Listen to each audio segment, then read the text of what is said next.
Okay. Welcome, everybody. Madelaine and Amalia here with a cosmic chat discussing this upcoming new moon in Leo at 1:54:55 p.m. Eastern on the 28th of July. And there are some major happenings around this new moon date, right after it. The 31st of July onto the 1st of August, which happens to be my birthday. So lots of stuff we're going to be talking about. Oh my gosh, that's going to be on your solar return all year. It's pretty huge. And we're going to be talking about the new moon, but we do want to also talk about this Uranus-Mars North Node conjunction that's taking place on that 31st, August 1st date. It has not happened since 1855 in Taurus. And before that, I believe it was like 3000 BC where this exact conjunction took place. It was something crazy. I've heard a couple of astrologers talking about the very, very distant past and how there was major upheaval. And 1855, there was a volcanic winter. So basically that means that the ash from a volcanic eruption disrupted the sun's rays from coming into our atmosphere and having an effect on the growth of agriculture. And so there was agricultural issues, and a lot of people are talking about issues with our food supply. So it seems like there's a little bit of that energy going on. That's just one aspect of this. Like there's so many more that I'm going to let Madelaine share her astrological wisdom and insights with us about that. But just to kind of lay the groundwork, like this is significant. And the fact that it's happening so close to this new moon, it definitely, to me, feels like it's hearkening a whole new way of being, a way of engaging with life, with others.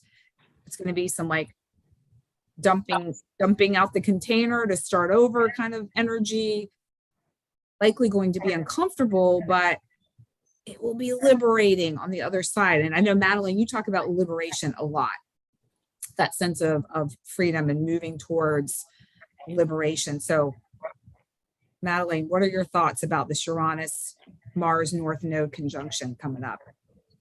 Yes. So Uranus and the North Nodes have been in conjunction now already for a while. This is already an energy that we've been looking at, I think, for this month, because we're at 18 degrees. These are slower moving planets. Uranus is in retrograde. The nodes are now meeting Uranus. The nodes move quicker than Uranus, so the nodes are moving and meeting Uranus, and then we're going to have Mars coming up and conjuncting this exact on the 31st. So this new moon, in a way, is like a precursor to that, because we do have Mars in pretty close on this conjunction at the new moon, which is on the 28th. So we also have a Mercury squaring all of these planets on the new moon. They won't be squaring on the 31st, but on the new moon on the 28th, Mercury is going to be squaring all of this. So at the same time, we have its sun trining Jupiter. So Venus was squaring Jupiter, but that will be gone by that point. Venus is squaring Jupiter right now. But so we're having some kind of because Leo is Mercury. So in my opinion, something is going to happen in the collective, because the North Node represents the collective. Yeah. So there's some sort of collective release, because Mars is going to come in and release tension and release pressure and release buildup. That's why we get volcanoes during these conjunctions. That's why we get conflict, possible war, because in Vedic, remember, this is all in Aries energy, which is very fiery, which is aggressive. So there's possibilities of explosions, earthquakes, like you say, volcanoes. I think on one of these conjunctions, one time when we had these three we had a huge earthquake in Chile, which I think was like 40,000 people died. So it was pretty severe. So everybody wants to be cautious and aware and be careful traveling. And for these couple of weeks while Mars is in the picture, luckily Mars will move on. Mars is not a slow moving planet. It moves every day it takes 2 days to move 1 degree around. So, so after that couple weeks, we're going to be okay with the Mars because it's going to move on. But in my opinion, something is going, because Uranus is the energy of waking up. So, and the North Node is a collective destiny. So we're waking up to our collective destiny, and we're no longer, because the Mars energy comes in and removes our resistance, or the resistance to doing it, or the fears to doing it. We become courageous. We step up. Don't forget, Chiron is in Aries too, and I think we have Mercury is trining Chiron at the time, almost giving people confidence to overcome their insecurities. Chiron is in Aries, which makes everybody. Chiron was in Aries after World War II, and we saw how resourceful Americans are, and how we pull together, and we are strong and hardworking, and together we pulled America into the most, well, not me, I wasn't alive then, but America got pulled into this incredibly abundant, era with the grit and the hard work of the Americans. So it's like the rising of the American to bring the country up to what it's supposed to be, kind of energy, and it's like mass awakening to our responsibilities. It squares Saturn loosely. So it's like we've, in a way, a society's waking up to how we are responsible for leaving things to the government, or leaving things to be taken care of by the structures. We just think they're going to worry about it. They're going to take care of it. And we're going to wake up, and we're going to see we got to take care of it. We got to step up and change the world through our purpose, through our callings. The North Node, that in your chart, that represents your calling. So it's like, I think we're going to have some sort of a crisis, but again, it wakes people up to how we are really, and I'm seeing 18 right now, and it's all happening at 18 degrees. Yeah. And 18 degrees is a challenging degree in astrology. It can mean crisis. It can be, but I've seen major conjunctions happen in 18 degrees and not too many bad things happen. So I don't want to go to scary land about it all. Because I mean, there's another side to this transit, because we have we have this trine in Jupiter on the sun. So what does that do? The trine is going to open up the way, the Jupiter way. The sun is trining Jupiter. Jupiter is our calling, is the solution, is the thing that empowers humanity, or improves life for the humankind, and everybody stepping up and into that role of how they are here to do that. You get this massive awakening to us realizing our own power, and how we've really repressed in an illusionary ideal that we don't have the power to create the change. We're going to see that we have the power to create the change, and that we've just played a subservient role to a system that we just thought was going to take care of it, kind of a thing. So in my opinion, it's the big awakening. We are slowly but surely awakening, bit by bit, society's waking up.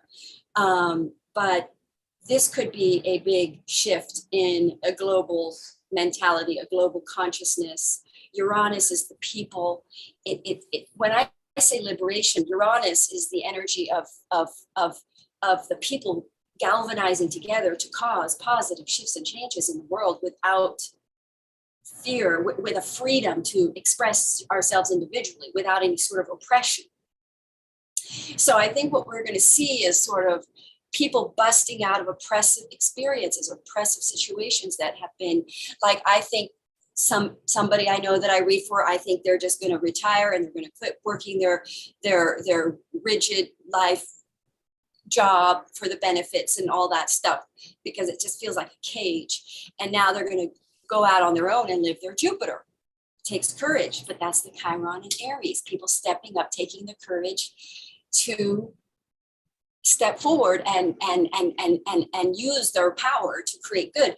And the Chiron, we've been going through this ever since Chiron was in Aries, working on everybody's deep down insecurities, because I've been doing readings on people's Chirons transits. And it's like, we're being cleared of these unempowered insecurities that we have. That's going to help us. And I think this is the culmination of it, where we're now going to see the fruits of our hard work in ourselves through the COVID, how we've all really been powerful coming together.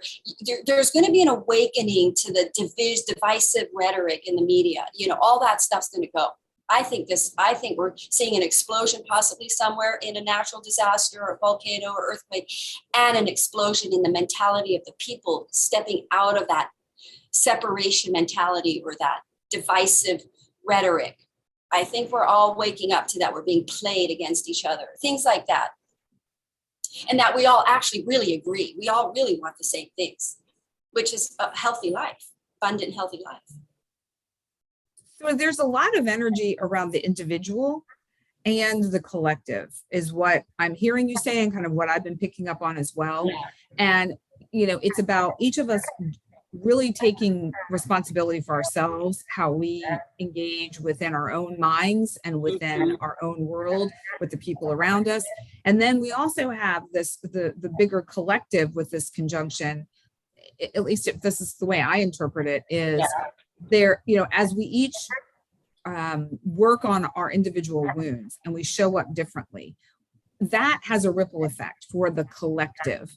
And, you know, I think of it in terms of, okay, similar to what you said before, you know, North Node is what you're moving towards. It's your destiny. It's your life fulfillment, that sort of thing. And then you have Uranus, which is bigger thinker, innovator. It's this genius. It can also be rebellious a little bit, you know, kind of rebelling against the status quo. And then Mars, willpower and instinct. So if you take all those together, we're moving towards our destiny. We're beginning to really use our own instinct and willpower to innovate a whole new way of being. And so if you think about it in those terms, this is a significant point in time. And if we have an awareness around it, okay, what can I do? You know, what is my role? How can I contribute in a meaningful way is the way I look at it. And you know, I think if everyone just took maybe a couple minutes just to contemplate that question, well, you might be surprised by the answer. Yeah. So here's what I do. I like to do these little demonstrations. So Uranus is the 11th house. Everybody talks about 11-11. You're seeing 11-11, right? So Uranus represents the 11th house, Aquarius. It's the 11th sign in astrology.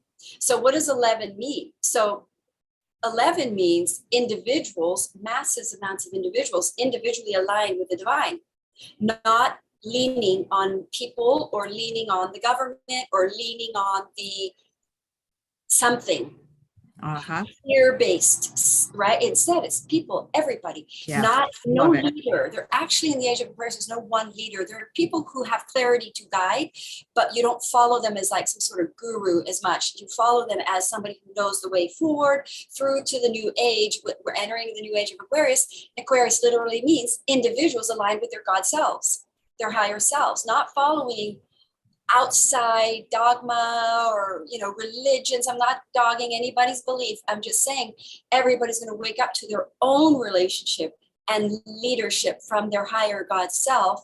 If we all follow our higher God selves, we all will go the right way because we will be guided by the right way. So it's people waking up to, oh, I'm a sovereign being of my own power with my relationship with the higher dimensions, because the age of Aquarius is the 5D.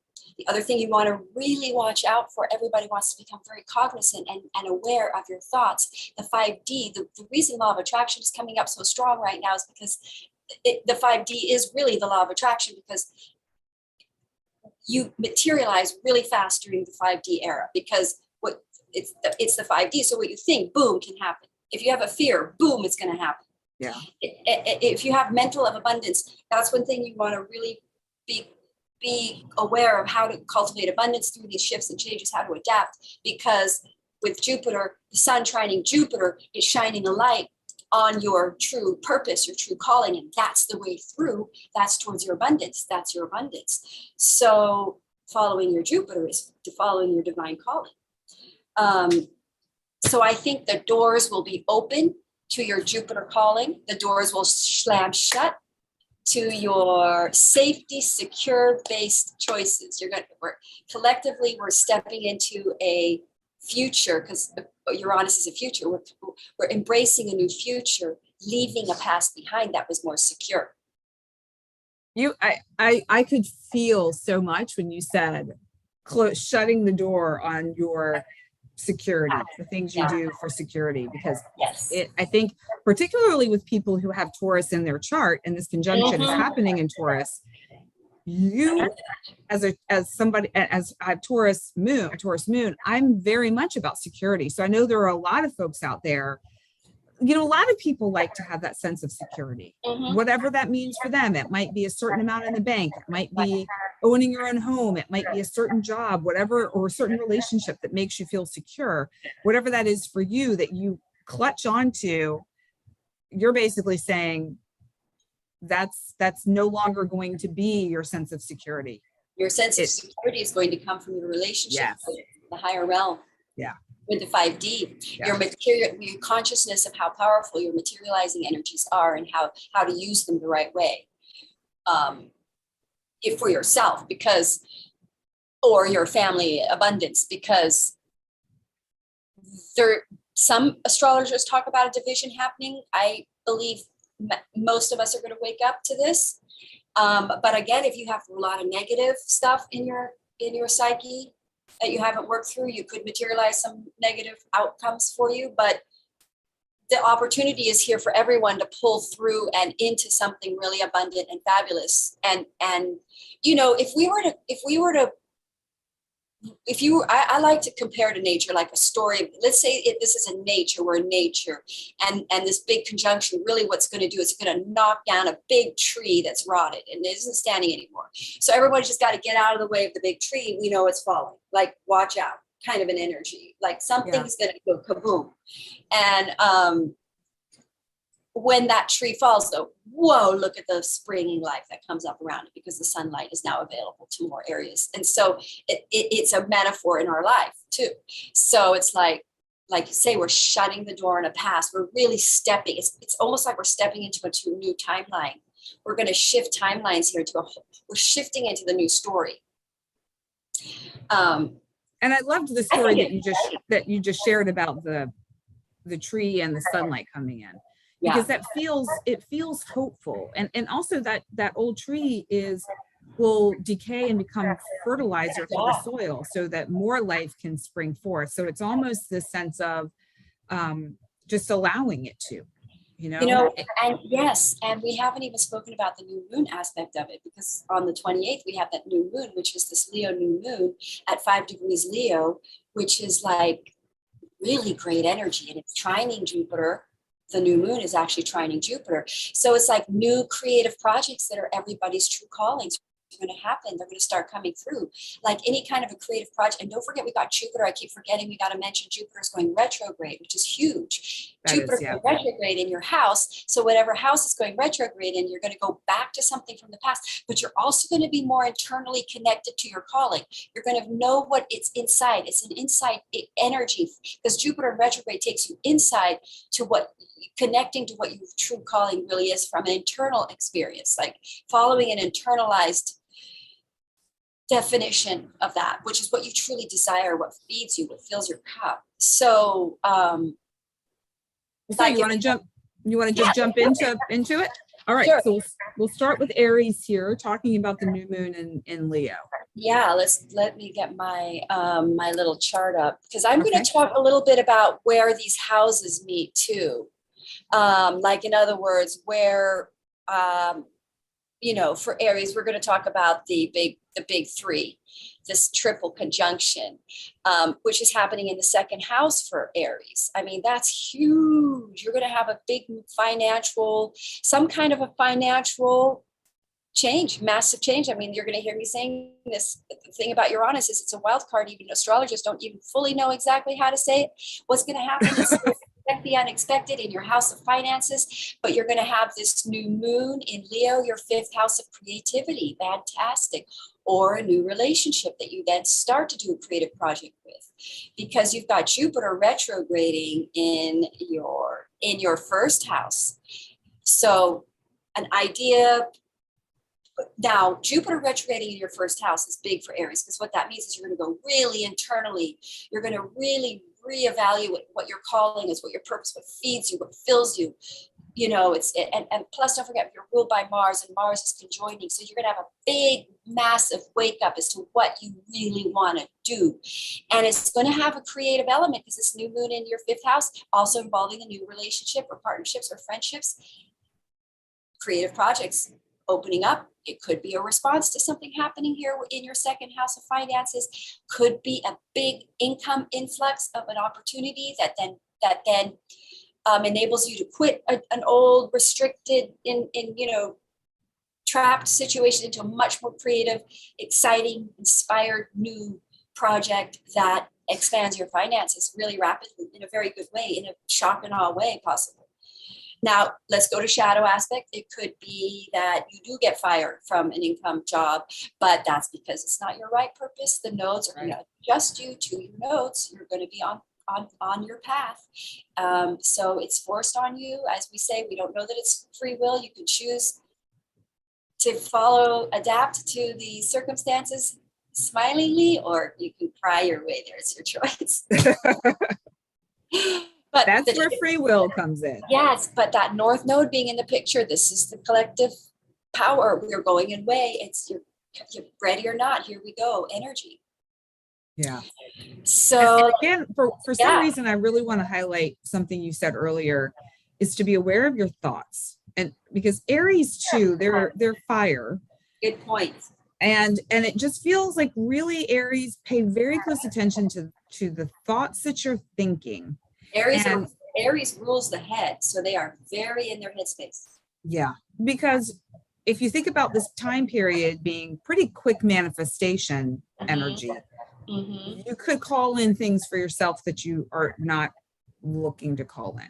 If you're not conscious of what you're attracting energetically inside your psyche, your subconscious, and your conscious, you're going to attract the dominant energy that you're in. Yeah. So if you're focusing on all the things you don't want, you may want to shift. A lot more. But it's interesting, because I had Jupiter on my moon once, which really expands whatever your emotional state is. Like, it becomes really clear, like really loud. And I remember it put me into I was in such a fear zone, and I manifested that fear, but I slammed the door on that fear. I said, no, not going to let this fear happen. And it was like, boom, it went away. So it's almost like, you can, if you see your fear coming out, you can shift it really fast too.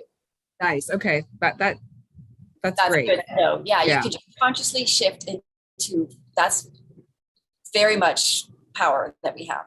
Okay. So Taurans, I mean, OMG, sorry. Am I jumping the gun? We're going to Taurus? No. I think we're great. You're great. Well, funny, the other day I was on a walk and I met a Taurus girl. We started talking because she was dressed all in pink. I had to talk to her because I like pink too. So she was Taurus, and I calculated, because her birthday, and I know the degree is a day. You count from the 21st or 20th, so you know what degree they're going to be. And it literally, she was like 18 degrees sun sign Taurus, and it was like she is going to have everything on her sun. So Taurans, get ready, move, shift, relationship, because we are looking at that Tauran. We have the South Node. Don't forget, we got to talk about the South Node and all this. You have it in your relationship house. Major let go of a relationship. Major sudden shift and change possible. Moving, radical shift and change entirely, your whole life, your belief system. You may retire. If you're a Taurus, now Taurans are fixed. They're stable. It's always good to know a Tauran, because you can crash on their couch if you need to, because they're always going to be stable. And you can borrow money if you need to from a Taurus. They're always got some. You're like, you're a Taurus. I know you've got some money hidden somewhere. I know you. Anyway, so, I mean, I don't know how the Tauran is going to feel about this big sudden shift and change in their life? I mean, radical. Maybe they already feel it. They can already see it. This girl did already see a big move coming in her life. She didn't see a relationship for her coming, but I did a card read for her, and that was coming in. So it's like big total life mental shift, because the first house is your mind. So Taurus. Okay, so let's look at this new moon for Taurus. I kind of see it's in Leo in the fourth house, the new moon. So they're going to move. Most Taurans are probably going to move, or a sudden shift situation occurring in, and remember, it's trining Jupiter, which is in their 12th house, whole new belief system, waking up to a soul truth, their soul purpose, no longer again taking career-based security. I mean, literally like releasing the shackles. This is the elephant that's been chained, that now realizes the chain was gone and didn't know the chain was gone. And now the elephant is like, oh my God, I'm free. Freedom, boom, out. Running in the rivers and the fields free. Taurans. They're going to break through, because they may have had a buildup with this Mars coming in, releasing, shaking up their security. It is going to be uncomfortable and change. It can be uncomfortable. So for Taurans, they may take this a little bit harsh, or they may already be building up and know this is coming. So I'm going to share an example that may be helpful for folks. So, I've shared before, I live my life through guidance. So I receive messages through different channels, and then I've learned to follow the guidance because it always leads me where I need to be. So I received guidance to plan a trip with my kids to go visit my mom, their grandmother. And this all came together very, very quickly. And as most people know, traveling right now is very, very expensive. And hell, isn't it? And challenging. We haven't taken the trip yet, but I'm Taurus, so a Taurus moon. So I'm more focused on the money aspect right now. How much are we spending on this?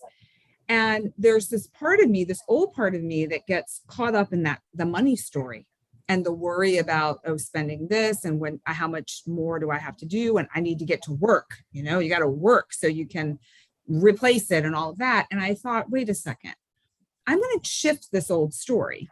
I'm going to change it into one where I was guided to do this. It feels aligned. It feels like I'm being pulled forward. This is the right thing. And the money is one small aspect of something bigger. It's like, I can see how this is the opening you're talking about. It's like, this is a glimmer of recognizing there's no chain on the ankle of the elephant anymore.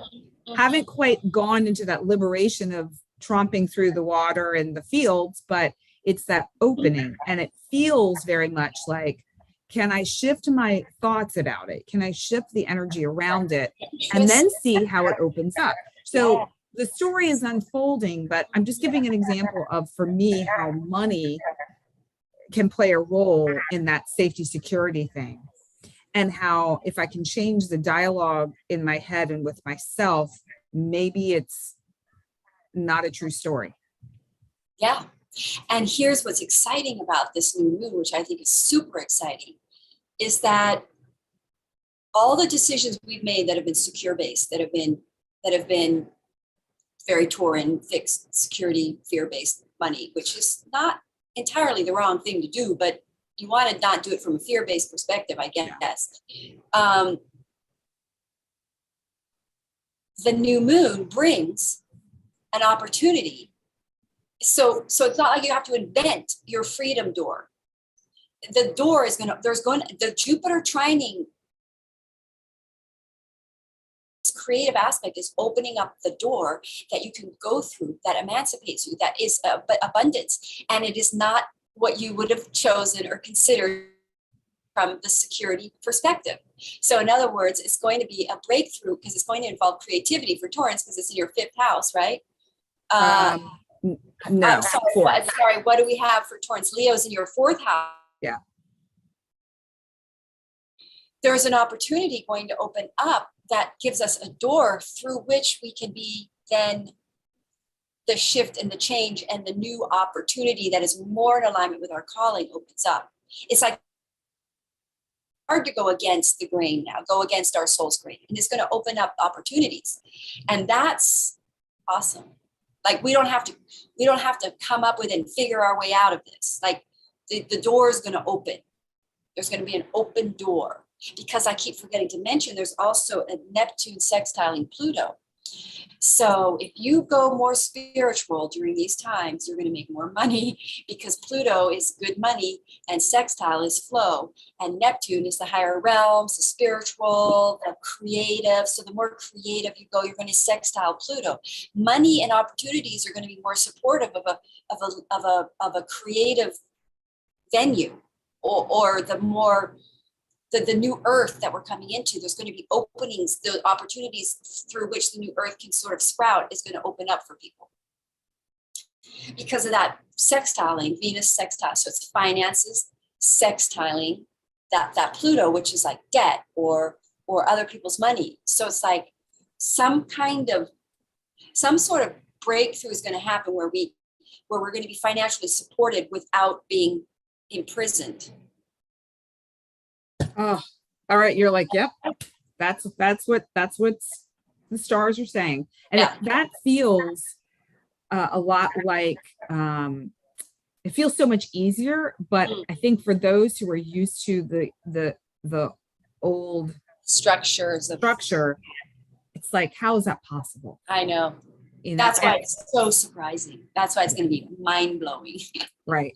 I think too, if people play with the energy a little bit, maybe not a gigantic expenditure, but maybe when it comes to smaller things, just play with the energy and see what happens. Maybe. I mean, again,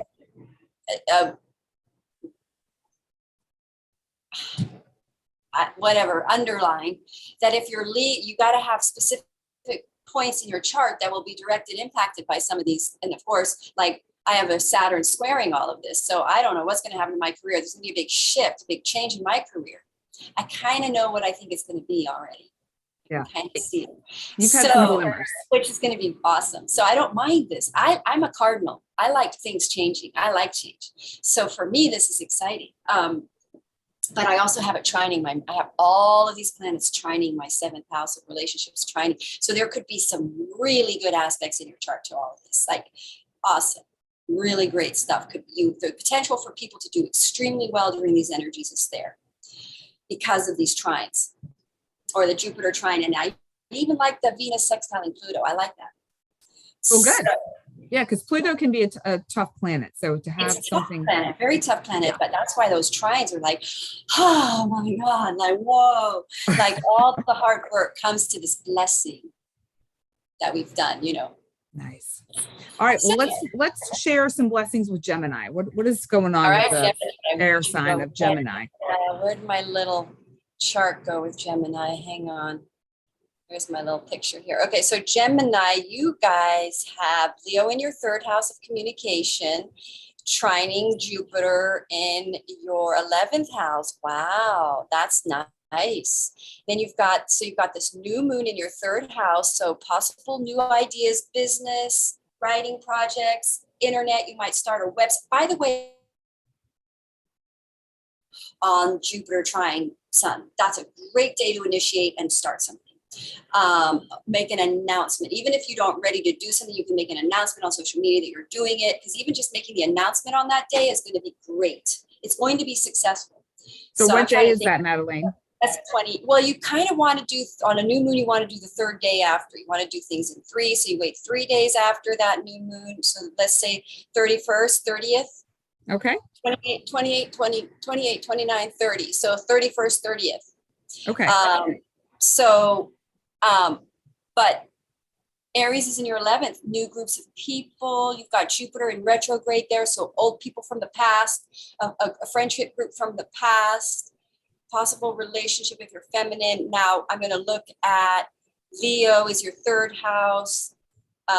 This huge Taurus energies in your 12th house, massive belief shifts, changing shockers from the 12th house. Actually, Leo in your third, I'm trying to think, 1, 2, 3, 4, 5, 6, 7, Aqua ninth house, trines, whatever planets Leo is trining the Capricorn house. I think this is really good for Leo. I think Leo are probably going to get some really good news. Mercury coming in. It could be that Mercury square too, and Mercury's in Cancer. Actually, Mercury's in Leo. I forgot to say Mercury's in Leo. Could be like a lot of heated conversations, like arguments, because there's a Mercury scare there, or work conflicts every day, or neighbors arguing with neighbors or relatives or sisters or siblings. That then there's a breakthrough. It's trining Jupiter. So it's like some kind of a belief opens up around it. That because Jupiter is going to be in your 11th house, you meet new people. So it's possible some sort of a new creative project comes in here. But you have a belief system that shifts, that completely shifts. Does that make sense? Not totally. So, okay, so let's start over. So Leo's your third house. So you're going to have Mercury there, and it's squaring. Mercury is squaring all of these planets. So information coming in that surprises and shocks and changes you. Now you possibly meet 1, 2, 3, 5. I see you possibly meet a new friends group or surprising new friends groups, but we also have that, an old friendship coming from the past. right. Your whole belief system is going to change on a radical level. You're going to shift and do something that's your soul's truth. 12th house is introversion, yourself, your soul, your deeper self. It's sort of the God connected. It's Pisces. So so we've got, it's kind of like a retrograde energy, the 12th house. So we're going inward and we're shifting a major belief. It's possible a friendship group comes from the past with Jupiter there, starting a new creative project, trining your third house, new business, but there's also a square there. So some kind of conflict or communication conflict of some sort coming in, confusion around a business or an idea or communication, but it's going to be a creative, possibly a new creative business or writing project or something, but it's going to basically clash. It was something that clashed with your ideals, which you're now going to open up to. So maybe it's a project that you was once a focus. It didn't seem to jive with you then, but now all of a sudden, because your beliefs have shifted, it is going to look more appealing than it did. And you may have had a big disagreement with people in the 11th house, like friends groups over this whole era that we've been out of with Gemini, because the nodes were in Gemini. So for Gemini, they might have been really acting out, arguing with a lot of people, because it was recommended Gemini stay off social media during the last 2 years. So anyway, friends group coming back from the past that you disconnected from, that you may have fallen out with, you shifting your belief system that realigns you guys, and perhaps a creative project is opened up around it, or a new business or communication with a sibling or a relative opens things up, becomes more creative. Like, let's say you got, actually, I have Gemini in Vedic, I'm Gemini rising. So I did have a sort of a disagreement with my sister. We have very strong belief systems that are rather opposed. So a creative solution comes up that you agree with, and then something creative can open up around that. So some of these transits are a little harder for me. The third house with Leo there, new creative project, a new business, new communications, a new website, a creative website. You could start a good social media. You could start a new social media platform, because it's the 11th house. It could take off, could do very well. All right. I think you summarized that pretty well. Okay, I think good. Gemini has a good sense of things All going forward. And then, all right, now what about Cancer? Cancer. Well, nice thing for Cancer is that this huge triple conjunction is trining their 7th house of relationships. So whatever planets you have in Capricorn for Cancer are going to go great. Good information, new news, possible contracted relationships open up through this. Marriages, relationships. Now, the other cool thing for Cancer, this is very good because Jupiter is trining. Leo is in your 2nd house. So you've got this financial blessing coming in, trining. It's like really good money for Cancer, like great. Jupiter trining. So any Cancers out there, you want to initiate some kind of a new financial project or something that you could launch, like I might launch another series of classes or something on that day. I have to work out what I'm going to launch, but new financial beginnings in your second house, fantastic for Cancer. And then this Taurus for Cancer is in your 11th house. So contact information from people. Now it's squaring the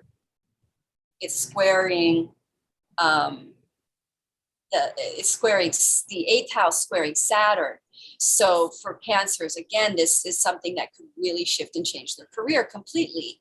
And they go in a whole new direction with their career. And oddly enough, even though they felt that they were very aligned with what they were doing, like me, which I do feel I was, but it's possible that you continue in that aligned way, but that there's another project opens up with this 7th house relationship, because it's trining it could be a contract that you sign, because it's going into contracted relationships.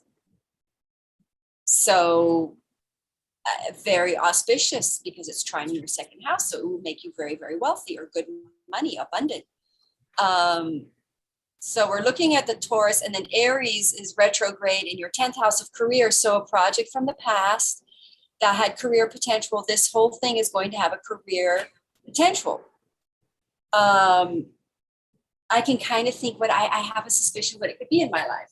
I had some writing projects with people in the past that we have sort of dropped because of disagreements of opinions about things. And it wasn't that it was negative. It was just we couldn't see how to continue with these disagreements, and we just sort of let it fall by the wayside. It was not, for me, it was not really challenging. It was just, okay, we'll both continue to seek other things for a while. And I mean, some of that sort of thing could come back now, and it becomes, because I'm talking about these opportunities coming in, opens it up.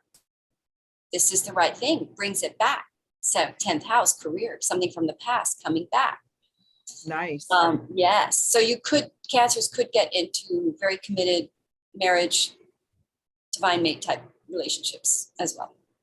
You know what I'm noticing, Madelaine, with what you shared so far with just these past 4 signs, is that there is a lot of cosmic energy at play coming from all different angles, and seems to be affecting everybody on almost every facet of their life. Yes. Which I think comes back to where we started with, this is a complete shift and change. Yep. You know, because so far, every sign that you've talked about, and now we've been through all 4 elements, are significant shifts in every area of their life. Some overlap, but yeah. So it's really interesting. That's why, I mean, I have plans next year. Like I'm planning my year, I'm planning travel and stuff. And Neptune sextiling Pluto in my 9th house is like really opening up opportunities for travel and stuff. But like, I forgot what I was going to say. Yes, it's better to not make any rigid plans right now, because you have no idea how your life's about to change. Keep your life flexible right now. Keep plans loose, because to the other side of this 2-week thing, because the changes are going to occur in everybody's life in some way, big. That's going to make you want to change your plans, most likely on some level. Right. So, you know. Okay. All right. So Leo. Cancer, exciting. So Leo, wow. You're having. I'm so excited to hear what you have to say. Yeah, because I mean, for you guys, this is trining. You're having this new moon, especially if it's your birthday. My son's birthday is in a couple days. Almost forgot. Anyway, unbelievable year for you guys, because you're going to have this Jupiter trining your sun all year long. You've got Jupiter trining your sun. Fantastic for this year for you guys. At the same time of a new moon. Now, the other thing about Leo, which we want to remember, is fun and joy and in the moment. So there's going to be a breakthrough where people start to live life more, enjoy the moment, have more fun, more. I forget to add that in, the element of Leo. There's so much to talk about that it's like we forget some of these most major things, or not forget, but it's like hard to get to this other major thing that we didn't talk about, which is the energy of Leo. And we're entering the Lion's Gate. We're entering this whole Leo season, which is passion, fun, joy, love, romance, family, heart, right? Which is all awesome. Backdrop to all of this crazy changes. And don't forget, Aquarius is opposite Leo. So it's like this energy of Aquarius is for mankind, and Leo is the individual. So we're leaders. Leos are going to come up and help lead. They're the kingdom. They're the kings. Lead the mankind. Lead us, right? So Leos are going to shine great during this new moon. And you have Taurus in your 10th house of career. Radical shifts and changes in your careers, guys, because it's on your 10th house. Your 11th house is, 10th house is Taurus. Usually that's your MC somewhere there. So you've got a Taurus MC, Leo, which is going to give you radical change and shifts. Again, your career is going to shift from fear-based, security-based to creative-based. Aries is retrograding in your 9th house. So maybe re-embracing or re-looking at some travel plans. Perhaps schooling, education, or you become a teacher of some sort, educate, but you've got this Aries retrograde in your 9th house. So something from the past around traveling or ideas can open up for you. Teaching or courses, a higher or a belief system that you rejected before, now you really embrace. But it's radical shift there, change. Yeah. And then we are looking at your Taurus house, your Aries house, and your Leo house. So that's kind of it in a nutshell for Leo. Much more creative, brand new beginning, some kind of a creative career that's much more in alignment with could be that you don't change jobs, but that your job changes, shifts, and you get this whole massive consciousness or collective consciousness that's taking a radical shift and change. Your career work environment may take a radical shift and change their approach to what they do. They may take a more eco approach. Suddenly they scratch all their products that they're making and they're going to go eco now. Something just came in as you were saying this, Madelaine, and I'm wondering if it could possibly also be the energy of a career shift that occurs because the collective has shifted. So it's almost the sense of you're doing the same things you've been doing, maybe a little bit more of a creative flair, but because people have shifted, they're like, oh, wait a minute, they receive what you are sharing differently. Yeah. Yeah, and you may see that you have had a chain around your ankle that you thought was there that was making you do more security-based career type choices. And now you can be liberated in your career and you can be the creative monster that you are, because I don't mean that in a negative way, but ferocious creative beasts that you are, Leo. They're the most creative sign, and that's in your 10th house. So I think you're going to become creatively career is going to be Leo now, is going to be passionately a creative and fiery thing, And Leo, you're ruled by the sun, and you're going to have the sun on your 1st house. So you're probably going to have a lot of confidence to step out and shift and change your career. Something you're going to be very empowered, very, very, very confident. Good time to start a new career. Like my son is Leo, and he has a security-based job, but he actually does love it. It's better than it's been. He's been improving that. But he really wants to work for himself. So it's possible he launches finally his little business that he's going to do, where he makes things by him. He makes leather crafts for people. So like you buy it once in your life, he makes you a pair of shoes you never buy. It lasts forever. Like he makes things to last, right? Wow. It's kind of a new paradigm coming in the fashion industry. So, because it's so bad for the environment to make fashion the way we've been making it. So in the fashion world, we might see some big radical eco shifts. And he for sure is very vocal about sort of slave labor, mass produced fashion as just being terrible for the environment and terrible for the world. So he's a visionary in that department. So he may step forward and take his vision and have more confidence about it and say, wow, I'm not just like being a wacko with these ideas. These ideas really are what we need to start doing. And so, he might have the confidence to step forward and do his eco fashion line that is higher consciousness. Because trining Jupiter, an opportunity is going to come in. Jupiter, that's better for the people. That's better.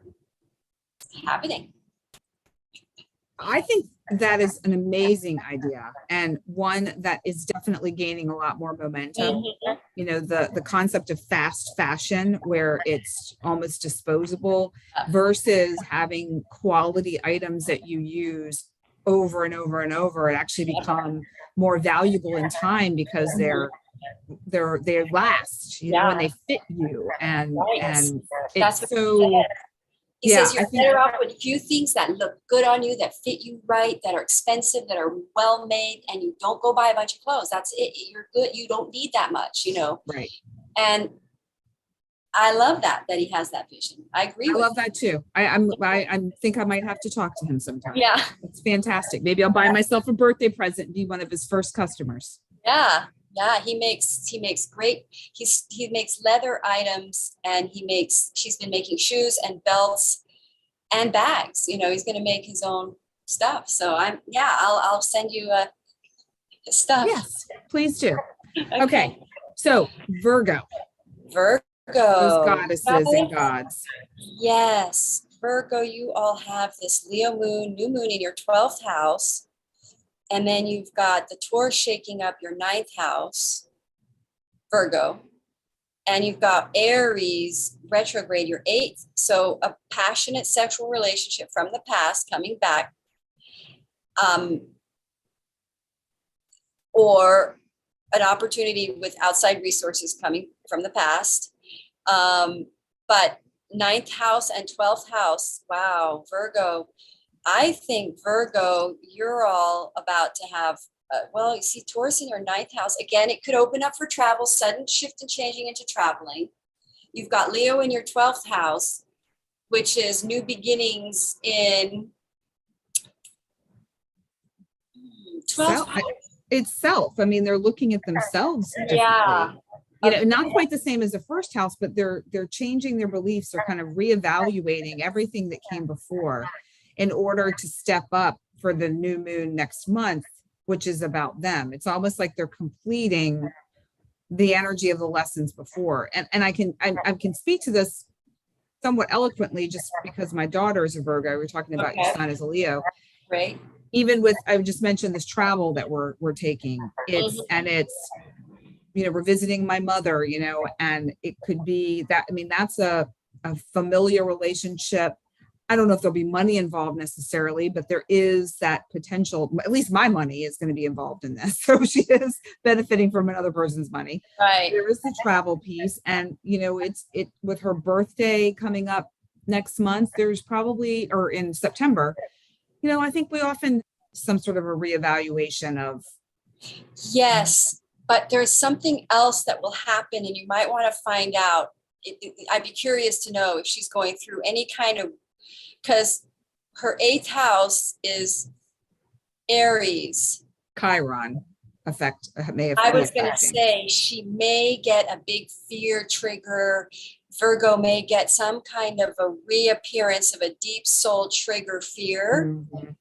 I always forget to mention about the Mercury squaring all of this. So some kind of a triggering, a deep fear about finances, security could open up for you. Because whenever anything happens for me in that 8th house, boy, do I get activated on those fears. So that can be another way that it plays out, but you're going to overcome it. Because Leo in Virgo covers your 12th house. So a divine, a big aha moment that opens up your belief system, who you truly are, becoming more confident about who you truly are. Virgo could have been having some fears with Jupiter in their 8th house. I would say they're coming into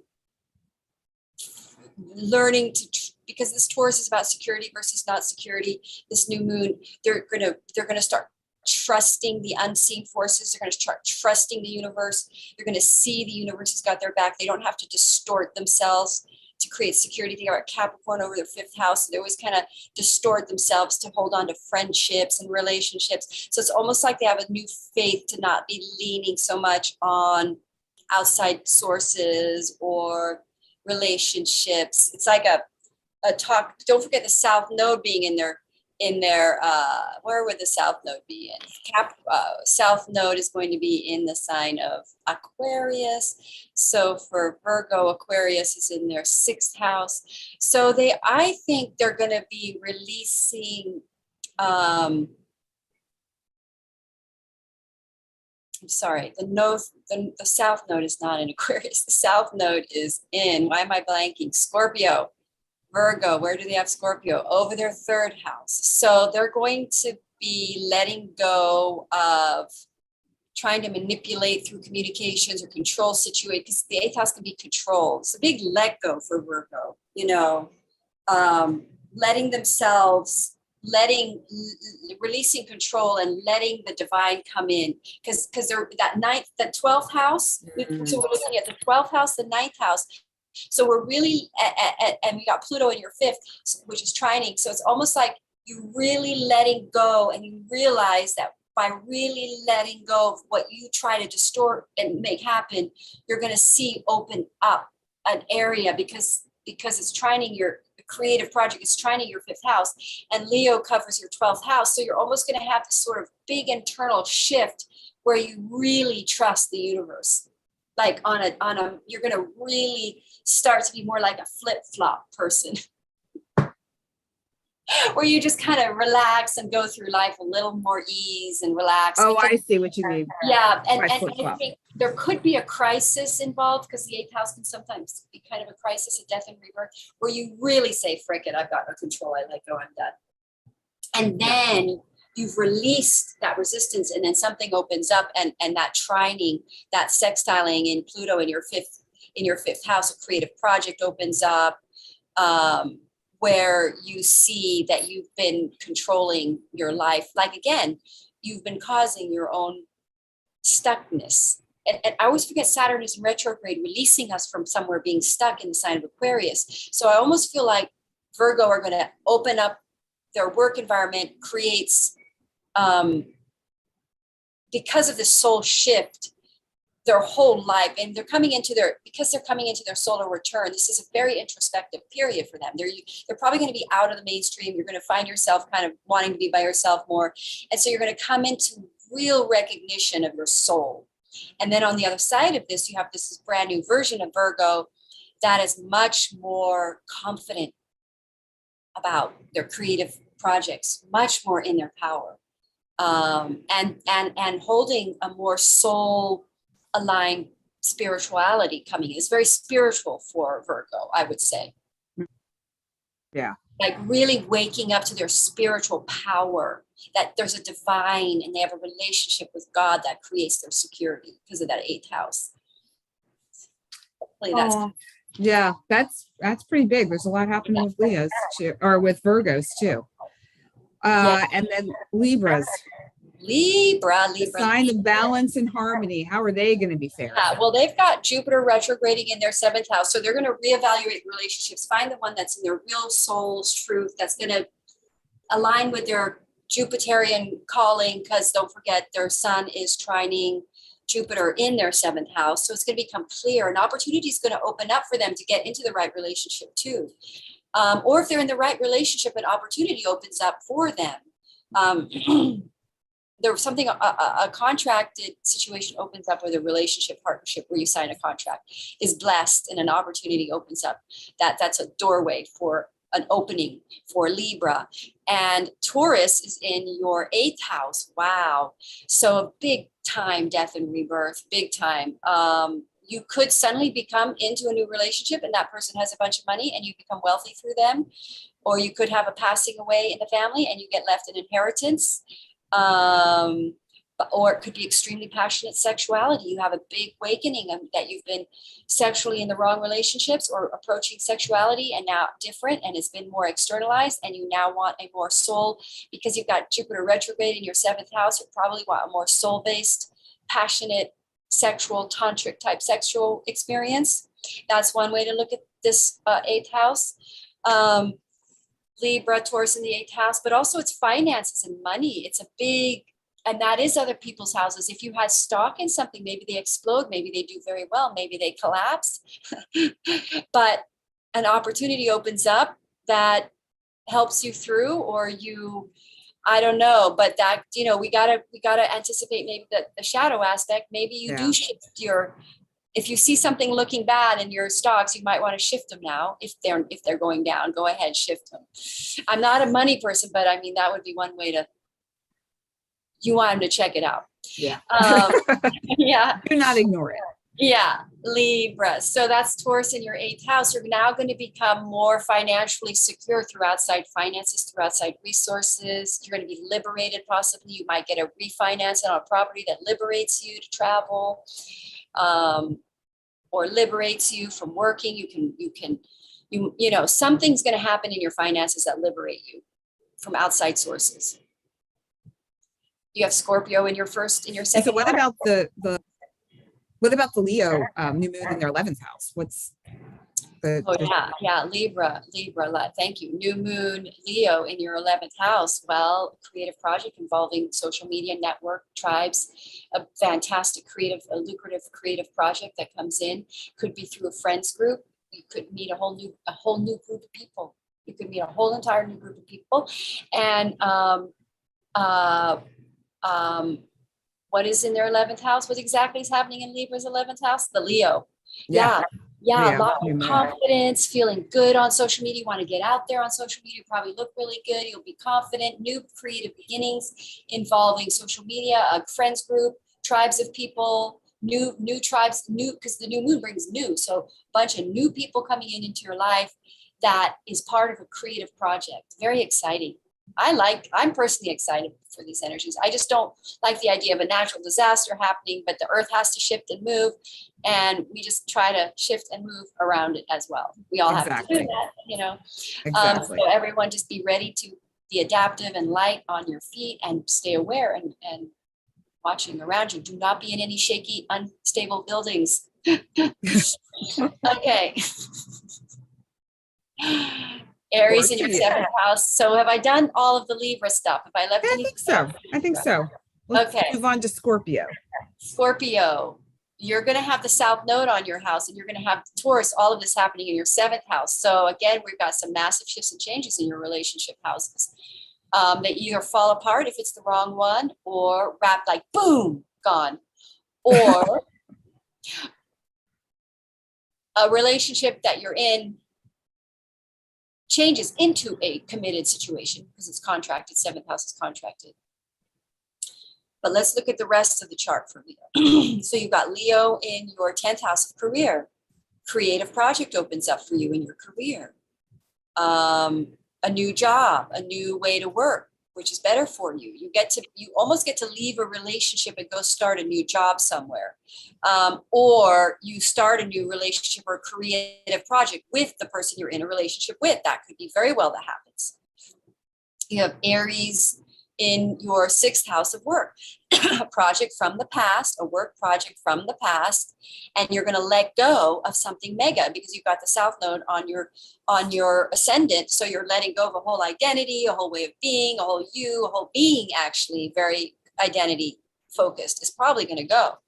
And you're going to become more of an authentic version of yourself. But with this Aries in the 6th house, a work project from the past coming back, and a new creative project in work coming in. Some kind of a work career shift happens because you've got Leo on the new moon in your 10th house of career. New status achieved. It's trining Jupiter in your 6th house of work, a new job, a new career, pay raise. A new fantastic beginning, creative, but again, it's very good chance you let go of a relationship or a certain structured aspect of that relationship and a changed structure of some sort. You might suddenly become, let's say you're married, you suddenly become, and your relationship shifts and changes into a joint project.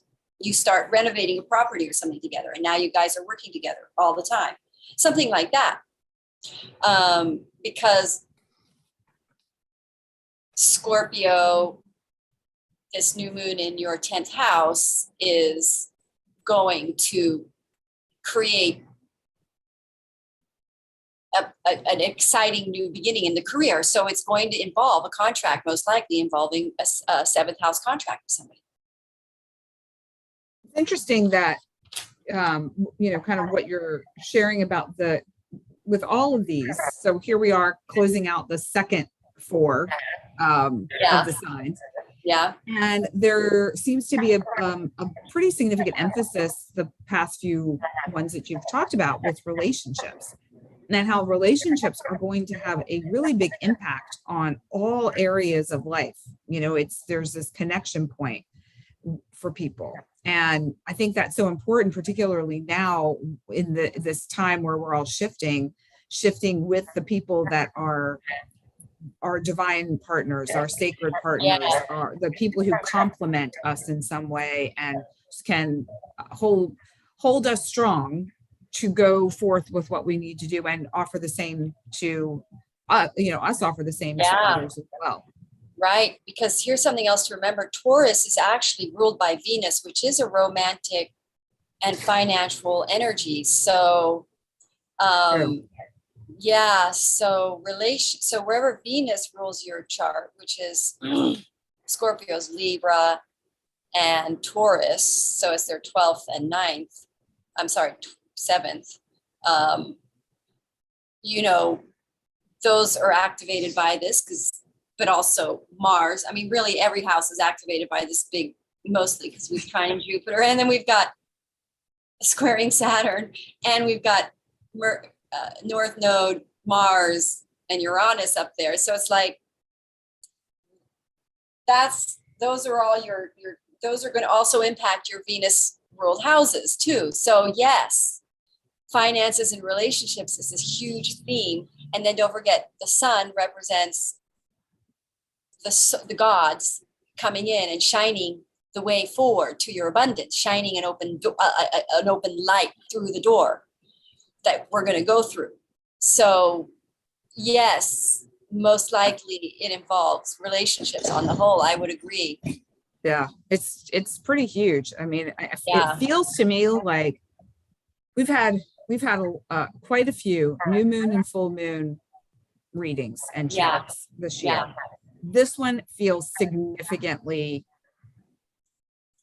powerful and impactful. And well, yeah, I mean, it's definitely the biggest conjunction of the year of astrology, one of the biggest transits this year. So, and the new moon, it's like definitely happening at the time of the new moon. It's not exact, but it's close. So it's like, this new moon is going to open. It's sort of a nice energy behind whatever changes are occurring. It's going to help us through this fun Leo energy. Yeah, it's very interesting. All right, so speaking of fire,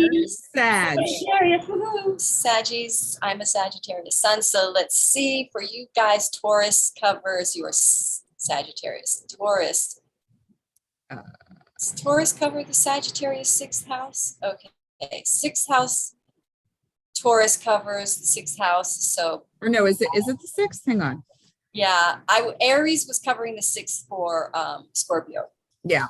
Sorry, I was looking at the wrong one. Taurus is in the 6th for Sagittarius. Aries is in the 5th. So relationship from the past. I'm sorry, no. Yep, Sagittarius, Aries is in the 5th, and they have Taurus in the 6th. And they have the Leo new moon in the 9th. Ooh, nice possible new opportunities for travel, trining your Aries in the 5th house of relationships, possible opportunities to travel with a creative project in a relationship from the past. And that's fabulous for a new moon for Saggies. They love travel. So this is a new opportunity. I know quite a few Sagittarius that would love this transit. So they have new moon in your 9th house could be travel, opening up, and could also be, I also do want to start a Vedic course. I want to start some other astrology courses. I want to study more. So you could start teaching, and I also might start teaching. So another group of classes I'm thinking of starting. So we've got the new moon in that sign of teaching, travel, or learning, higher consciousness. Sagittarius stepping forward and being more of a leader in a fun, jovial, creative way, because wherever Leo is, you're supposed to be more creative and fun. You're supposed to add creativity and fun to it. Rising Cancer have Leo over their 2nd house. I'm supposed to be more fun and funny. Like, I'm not really being that way today. Some days I'm much more like funny, but this is so intense on the on the Right. brain, Yes. but on the whole, wherever Leo is, you want to inject comedy, because that's going to help you in that house. So Saggies looks like they're going to have a lot of fun traveling or teaching or learning, that ninth house. And I like that for Sagittarians. And the Taurus energy being in your sixth house, wow, shift and complete change of your day-to-day routine. Your day-to-day life will be completely changed. You will no longer, something about your routine will be completely gone, change and shift. You might also change a new health routine. You might suddenly, and also a work opportunity could really, because the sixth house can be work, change in work. That is to be expected in all these energies. And then with the fifth house with retrograde, a relationship from the past, your true Jupiterian, your true person, because Jupiter can often, if you're feminine, can represent the masculine. If you're masculine, a mission or a project from the past, or you representing Jupiter, you want a relationship from the past. You initiate a reconciliation from a relationship from the past. But there is a creative project involved, or something creative and fun, a rebirth of a new life completely for everybody. So that's interesting that you brought up that you may be the initiator of a reconnection with an old relationship, because oftentimes we talk about somebody from the past coming in and pulling you back into whatever it is. But this is this a bit different, or this is just kind of a flavor that you're picking up on? Pretty much across the board.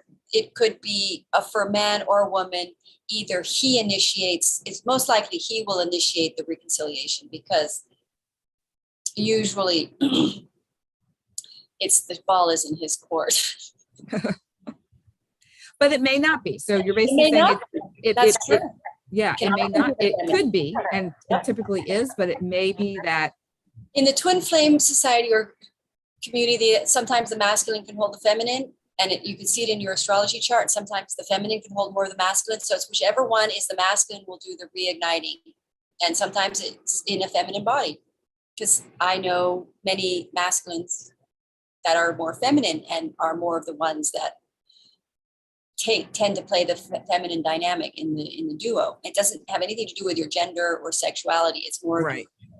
Whether you have more of the penetrating energy within your psyche or the receiver. Yeah. So interesting. Okay. Yes. So now to Capricorn. So you guys have all of this happening in your fifth house, and it's trining your own house. So this is going to be good for Capricorn. A creative project from the past. Again, Taurus for Capricorn is in your fifth house, which is great. It's a lucky house. It's a house of joy and fun, and it's trining your own. This is great. It's trining your ascendant, Aries, fourth house. You might move. I know a Capricorn who really does want to move. And then we've got Leo in your eighth house. Ooh, brand new beginnings and outside resources, finances from an outside place, or overcoming a fear of not being financially abundant enough, or getting an inheritance. Capricorn could suddenly win and get an inheritance. Somebody could pass, because we've got in their eighth house, Leo, new moons are not as bad for that. But a new beginning and outside finances, having much more courage, a creativity, a creative project could enable you to get funding from an outside source. Perhaps you could get married to a Leo that then financially supports you. You could, the eighth house having Leo there is new beginnings and outside resources, or you could have a passionate sexual relationship with a mate, a new beginning with them, a re-encounter with them. Aries which then turns into a serious relationship, because you're going to move with Aries in retrograde to a place from the past, something that's much more home for you. You feel more comfortable in. It's really you. But again, all these changes are uncomfortable. But with Taurus, it's a sudden shift and change in your relationship, most likely. A friendship turning into a lover. Because of that Leo in your eighth house. So it's like a relationship thing happening. If you're already in a relationship, you could have children, the fifth house. You could suddenly have children. You end up having a lot of romantic sex, and you could become pregnant. Would this also be an energy of if you're currently in a relationship? And I'm thinking of someone in particular. So it's, you know, if you're currently in a relationship, okay, you're Capricorn and you're in a relationship with a Leo during this time, I'm feeling like because the Leo partner has got there's a lot going on with Leo, with this particular Leo in particular. It kind of, what I'm feeling is that there will be a shift within the relationship if the Leo partner is kind of on board with the energy of change that's occurring. If that person is not, I feel like it may be very challenging for the relationship itself. Yes, you know, you're right, because you could look at that with the Capricorn, with Taurus over their fifth house. They could radically shift and end a relationship. Absolutely. That could be a big breakdown in crisis and an ending of a relationship. But then the Leo over your eighth house there could turn into another relationship really radically quickly that becomes very passionate. You end up in the right relationship and you have a reconciliation that's very passionate. Which is that's or you're having a really hot and heavy time in the bed department. I was thinking more in terms of the Leo effect on the Capricorn, as far as if the Leo is resisting these changes, if Leo is not really embracing all that's going on, that could be even more challenging than it may already be, which could create some friction within that relationship. And this would go for any house, really, as and don't forget, because you've got Leo in the eighth house, we have death and rebirth. That's the house of death and rebirth. So there could be a crisis that opens up that, because we do have that Mercury squaring. What is Mercury squaring? Mercury squaring all of this triple conjunction. And for Capricorn, that triple conjunction is in the fifth house. So you could get into a pretty rough argument between those two houses, the Taurus house and the Leo house. Because it's squaring. So you could have a breakup. There could be a clash. But again, you know, with that Jupiter trining, that eighth house, something better comes in, and a door opens up. There's a door opening up. So it's not like all is lost. It's just it might feel like it in the moment, but there's going to be a new way through. All right. So shall we move on to Aquarius? Yes, Aquarians, you have Taurus in your fourth house, so a big shift and change. Hopefully you guys don't have an earthquake that knocks your house down, but Taurus in your fourth house, you want to watch out, and you want to possibly shift and change and make a radical shift and change and move, or change your family, or someone moves in with you, or you move out. But again, this is really radical change, so it's got to be pretty big change. And then we've got Leo in your seventh house of relationships, so brand new relationship comes in. But again, it could be a contracted partnership where you do a creative project with a partner. Aries, could be a writing project from the past. I really can think of about so many people that this could be happening to. So a writing project from the past comes in because it's Aries, it's motivating and exciting, and it's Jupiter in your third house. So ideas and thoughts, possibly a new website or something from the past comes back that it's really in you. It is your true soul. You do want it. It does fill your cup. That's trining your Leo house, which is the seventh house of relationships. So you do want to go back and maybe sign a personal contract or relationship over a creative project, or writing something, or a new opportunity opens up through a relationship that is a contracted thing that changes, then you have to move. Or you change house, or somehow you do have to reshift a living situation to adjust. You're going to change your living situation. I can't imagine any Aquarians don't. With Taurus in your fourth, wherever Taurus is in your chart, things are going to radically shift and change. And then Leo is this new opportunity, shining, a door opening into your seventh house of relationships, and it's a writing or communication or short distance traveling or internet or email. Busy for Aquarians. Busy time.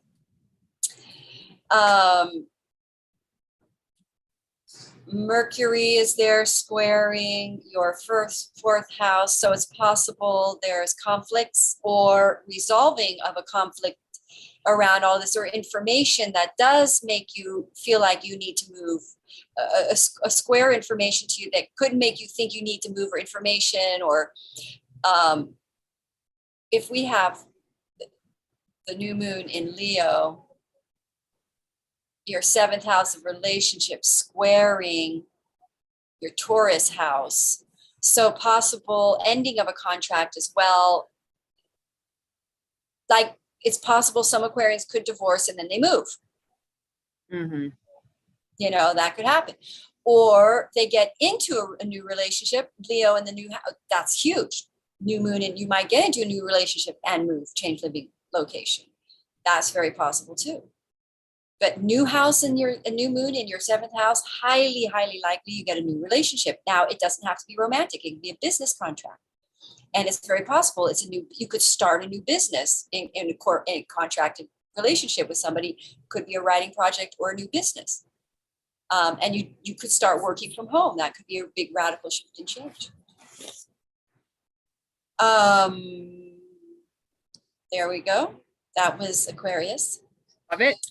Yay. Now for Pisces. I'm a Pisces moon, so it applies to me. So let's see, we've got Leo for Pisces in the sixth house. So new beginning in work. Nice.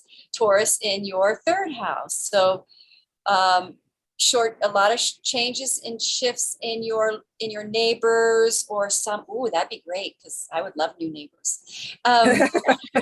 A big radical change and shift in your neighborhood or in relationships with your siblings. There's a financial benefit or a shift and change. Also possible relationship you get into a creative, because Leo is over your sixth house. So we're looking at a creative work project that does change, makes you very busy, or you end up having to write. It could be a writing project or communication, but an opportunity. We've got the Jupiter, the Sun trining Aries in your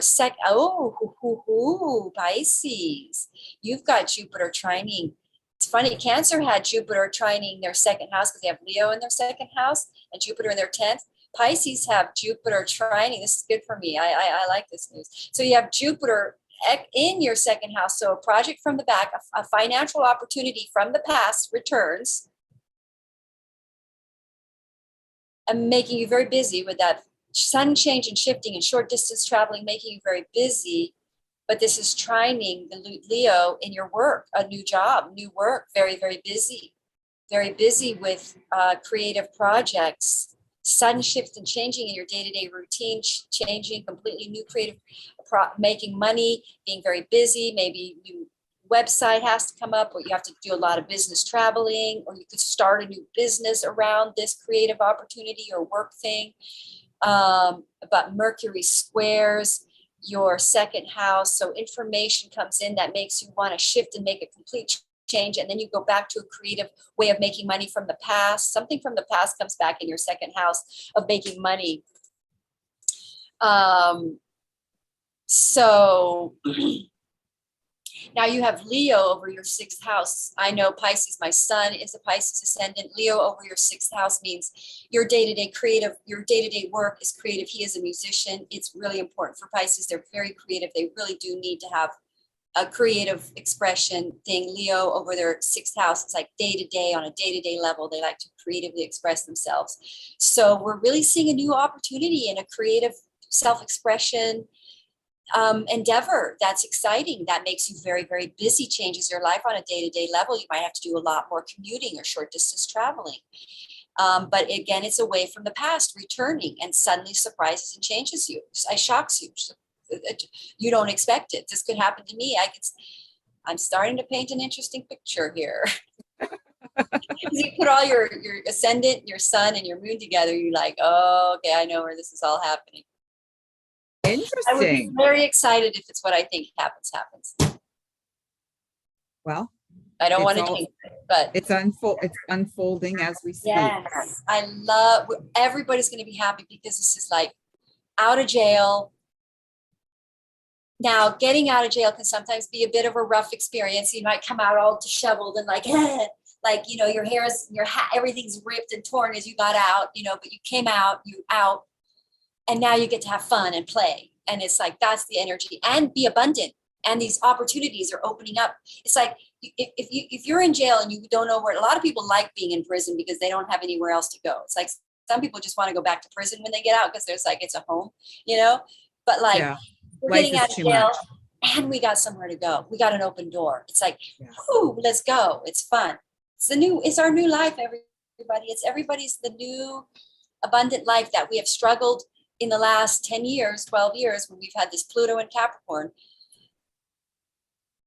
to purge our karma and our fear resisted selves. And we're now going to kind of come out as these liberated, ready to live people, because Leo is living in the moment, being alive, living your life fully. With that Jupiter trining, an opportunity opens up that you can creatively live your life in a liberated, creative way. Isn't that great? It's magical, truly. Yeah, it truly is. And so I just want to kind of give us both a little plug here at the end, is that with all of these different aspects that are taking place right now, and how we're all going to be affected on some fundamental levels, if anyone is looking for support or guidance when it comes to navigating this and understanding it, I know I'm having a number of people reach out to me with a desire to understand their relationships, which also is then also their relationship with self. You know, it always comes back to that. Right. And so I have a number of different spiritual sciences that address that, and where that we can look at. You know, astrology is a small piece of what I do. It's a major piece of what Madelaine does. So if people are looking for more of that guidance, I would direct you to the lovely Madelaine. If you're looking for more of it's just a different perspective on relationships, and looking at your soul contract with it, which is a vibrational analysis of your name at birth, and looking at the energy play between two people, having a better understanding around the fear you came into this life with, the aspects of life you're looking to step into, the talents you have to help you overcome and achieve. I have a beautiful practice that would be very helpful for people who are looking for that, you know, in addition to self. So there's a lot of different ways and a lot of different avenues of support, and just wanted to let everyone know, not kind of, here you go, here's the big plate of stuff to sort through. It's okay, we've got some utensils that can help you. And that sounds great. Yes. Yeah. And not to compete with you, because yours is slightly different, but I've got like 2 people now that I'm working with that have bought packages from me. I've started selling these packages, which somebody told me to do. And I was like, okay, I'll do them, but I never try to push them or anything. Anyway, people have started buying packages from me, and I'm doing like spiritual coaching with twin flame dynamics and relationship dynamics, and taking you more on a spiritual journey towards self-union. That's my focus, is the journey towards self-alignment, self-union, and union energy within your soul, rather than separation mentality. So that's something I've been doing as well. And as well as the astrology and tarot. And I also am teaching. So sorry if I interrupted you. Oh, I think that, I think it's great, because I feel it's important for people to have multiple avenues of wisdom and knowledge that they can access, and information. And, whomever may be watching may really resonate with what you said, or they may really resonate with what I said. I think everyone, you'll be drawn to what it is that you need, and you'll be drawn to the support that your soul is craving. Yeah. You don't have to really work at it. It will show up for you. Yeah. So, relationship support, self-support, a better understanding of yourself in order to navigate some of these changes. Any angle, whether it's with me or with Madelaine, or maybe a combination of the two of us, is always available. Or so many other people out there who are just incredibly so great that loving. So many options that people can go to now for spiritual guidance and help, and it's just exploded onto the internet. And I know you have to use your discernment. You have to find the right person for Yeah. you. Word of mouth is excellent. I think word of mouth is really important. And because you're really trusting someone with your vibrations. And I always make sure that people's vibrations are high and intact, because that's the most important thing right now. And because, where really the point of it is to pull out of fear base and into faith and confidence and feeling on the right path, Yeah, exactly. So Exactly. hopefully everybody who's watched this gives us likes and subscribes. Yes. I would forget to say that, and like. All the other people I watch, they would say, remember to like and subscribe. And I never say that. So I thought today I would say it. Yay. She said that. I appreciate that, because it never Yeah. even occurs to me either. It I know. does not, definitely like and subscribe, please, Yes. to both Karmic Kindness and to what are you on YouTube, Madelaine Parker I'm Madelaine Parker on YouTube, and I'm MadelaineParkerInsta, and Soul Level is my website. Yeah. Okay. So yes, so anyone who's watching us on YouTube, whether it's on my channel or Madelaine's, give us a like. Karmic Kindness, Madelaine Parker. Yeah, and leave us comments on what happens in everybody's lives, and tell us your ascendant sign or what signs you are, so we can know if this is how Exactly. It's by your sign. Yes, and we'll leave you little comments. I mean, I've popped back and forth on the live so that we could see what's going on, but there's not much going on there comment wise. So definitely leave us a comment. We'll answer later. Even if you catch the replay on this, please let us know what's going on with you. We love it. All right. Well, big hug, Amalia. Hugs to you, Madelaine. Hugs to everyone out there. We appreciate you being with us, and we will see you in a couple of weeks for the full moon in Aquarius, which I think is also going to be quite a ride. So here we go. Stay safe and watch out, but keep safe and aware. Exactly. All right. Thanks, everybody. Bye. Bye. Bye.